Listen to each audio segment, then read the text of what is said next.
CNN projects Joseph R. Biden Jr. is elected the 46th president of the United States. There was jubilance as people flooded. I don't know if you're also like me, but I found myself watching a whole lot more news than I usually do the past few days. On the streets of the largest cities, today, a party. In President Trump's hometown, New York City, Biden supporters shouted out their window. I'm sure the whole world is eagerly watching now to see what changes come about as a result of the election. And this got me thinking, if there was one thing I could change in my workplace, what would that one thing be? What would you change if there was only one thing you could change to try and make as much impact as you could? It didn't take me very long to come up with data analysis and dashboards. Excel is one of my favorite tools. I use it practically every day. But it's not ideal for creating interactive dashboards. Yes, it can do a graph, but doesn't necessarily mean that you should use it to create your graphs and start analyzing or trying to get to root causes of your problems. That's why we have powerful software, data analytics software like Power BI. So today I'd like to focus a bit on Power BI, take you through the licensing options, go through 3 of my top reasons why I'd always choose Power BI over Excel when you're looking at working with graphs or trying to analyze data and really drill down to get to the root cause of problems or understand your data a bit better. And in our tutorial, we're going to be looking at Power BI embedded service in Azure.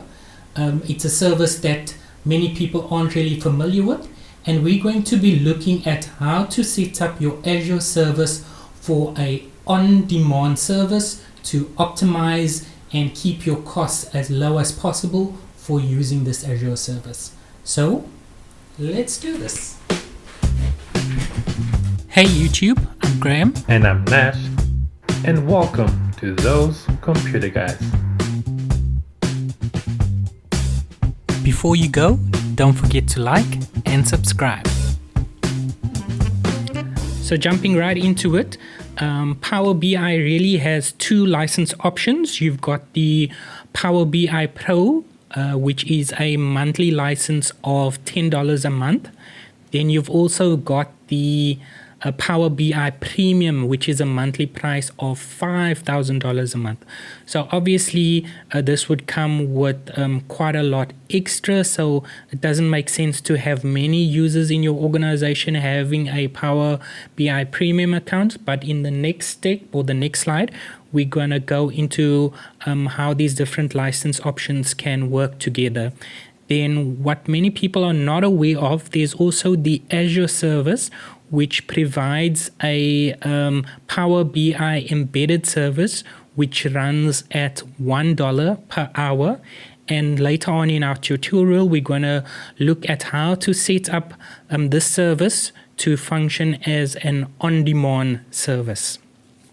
Okay, now we get to how the Power BI license structure actually works. So with your normal Power BI Pro, you can create a dashboard that you can only share with other Power BI Pro users.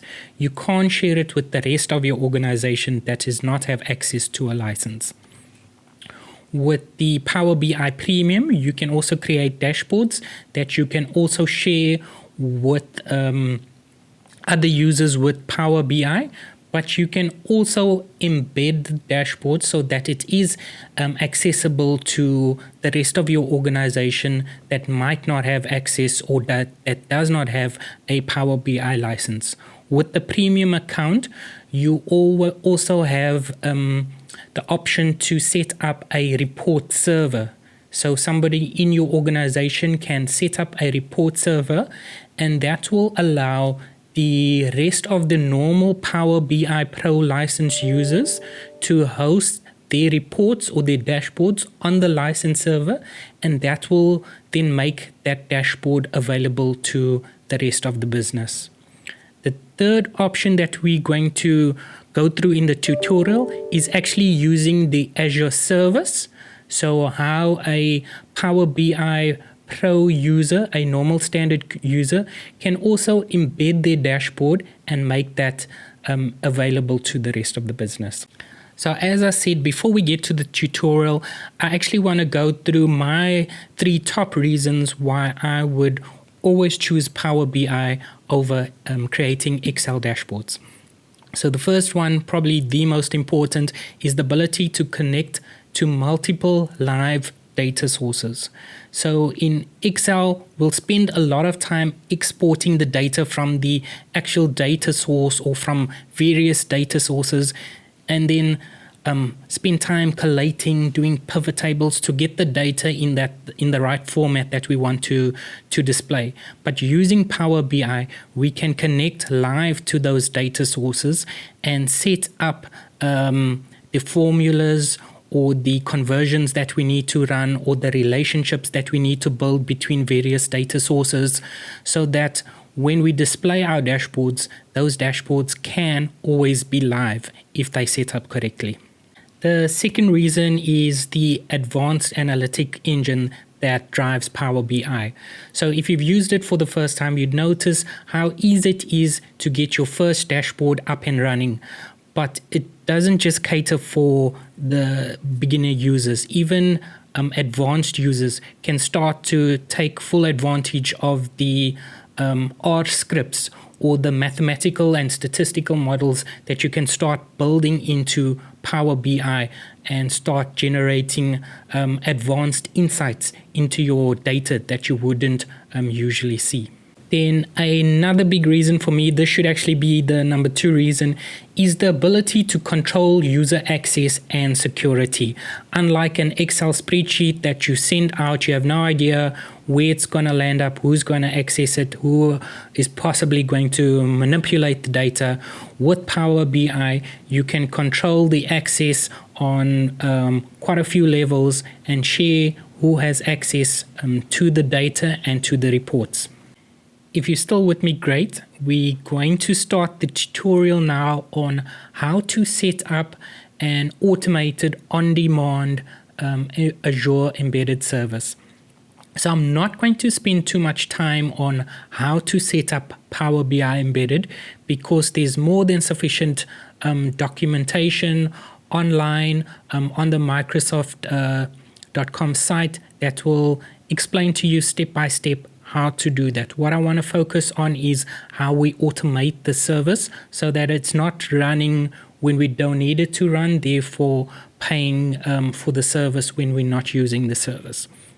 So the first thing we're going to do is head over to our Azure account. So I'm going to presume you've got a fair bit of background using Azure. So what we want to do is set up an Azure automation that is going to run a runbook that will start and stop the service, the Power BI service that we have. So search for automation, install an instance of the automation. Once it's installed, you come down to runbooks, and we're going to create a PowerShell runbook that will start and stop that service. Again, I'm not going to go into the detail of this runbook because you can search for this online as well. Search for PowerShell runbook or PowerShell command to start and stop a Power BI service.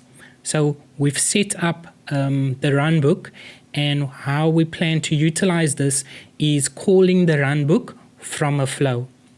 So if we head over to flow,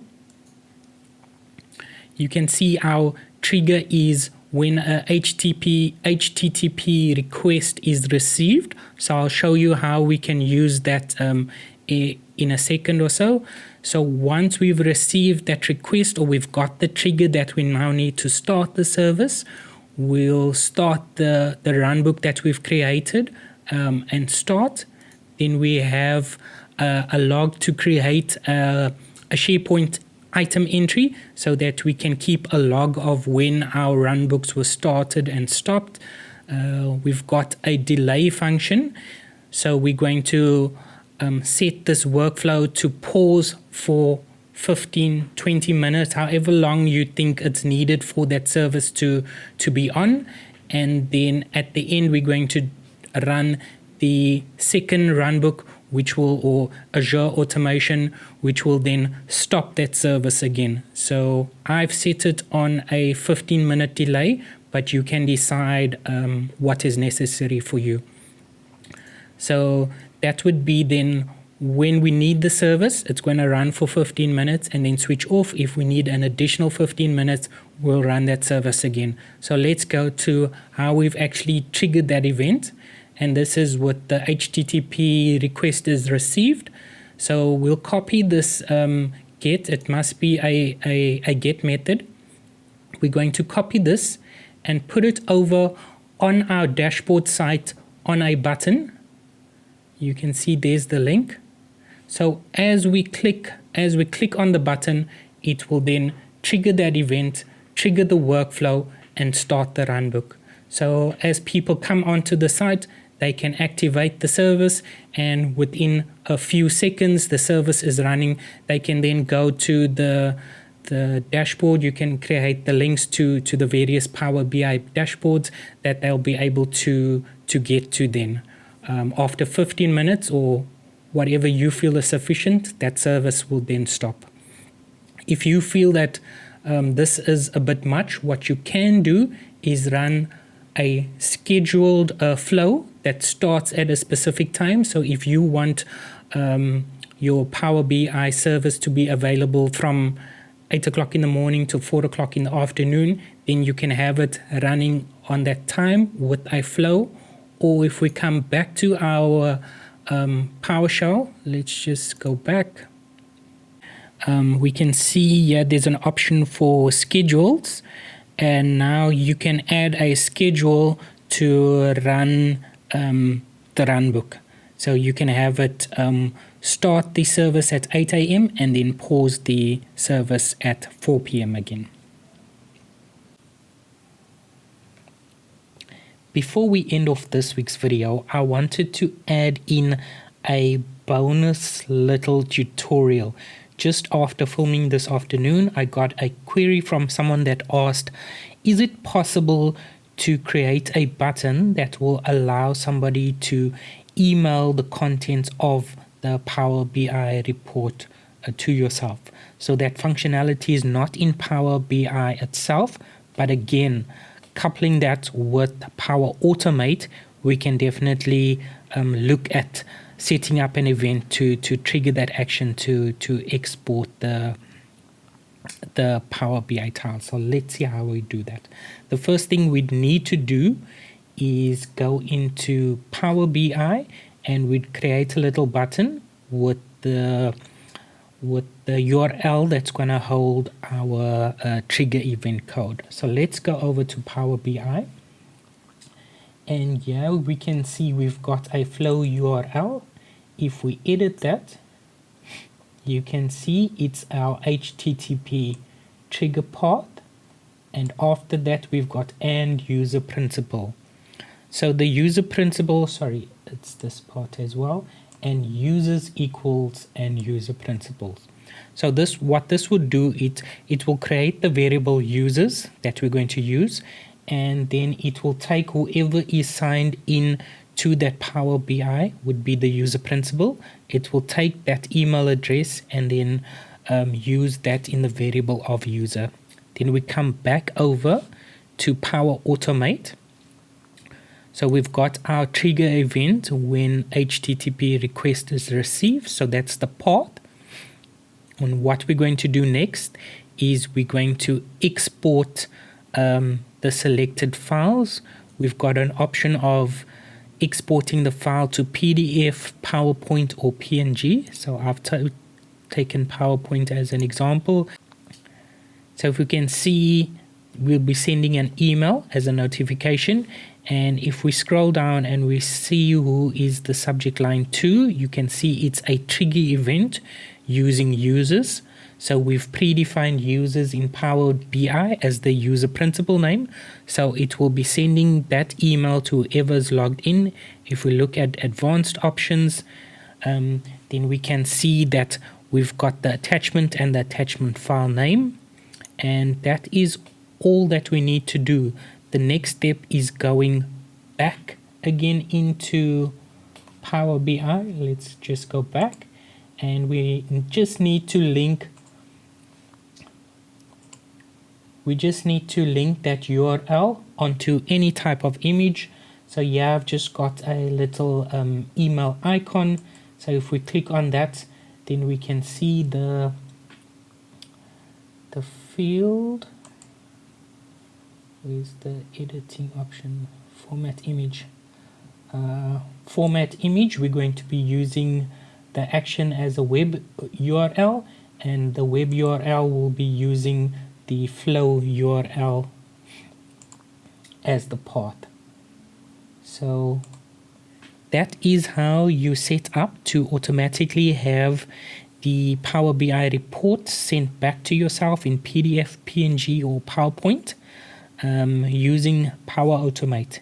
If you also need these reports sent to you after updates or at scheduled intervals, you can also do that. So instead of having the trigger event like we have out of Power BI, you can have a scheduled trigger event to automatically receive these reports at regular intervals.